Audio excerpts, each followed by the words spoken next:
আপনি কি জানেন মাত্র এক রাতেই কিভাবে বদলে গিয়েছিল বাংলাদেশের ইতিহাস? ৭ মার্চের ভাষণের পর আন্দোলন আরও তীব্র হয়। ২৩ মার্চ স্বাধীনতার আকাঙ্ক্ষা সারা বাংলায় ছড়িয়ে পড়ে। এরপর আসে ২৫ মার্চ। সেদিন রাতে ইয়াহিয়া খান ঢাকা ত্যাগ করেন। রাজনৈতিক আলোচনাও কার্যত শেষ হয়ে যায়। গভীর রাতে পাকিস্তান সেনাবাহিনী অপারেশন সার্চলাইট শুরু করে। ঢাকা বিশ্ববিদ্যালয়, রাজারবাগ পুলিশ লাইন এবং পিলখানা সহ বিভিন্ন স্থানে অভিযান চালানো হয়।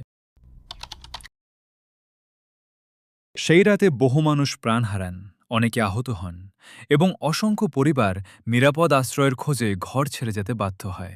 ২৫ মার্চের সেই রাত বাংলাদেশের ইতিহাসে কালরাত্রি নামে চিরস্মরণীয়। কিন্তু এই অন্ধকার রাতের পর কি ঘটেছিল জানুন পরের পর্বে।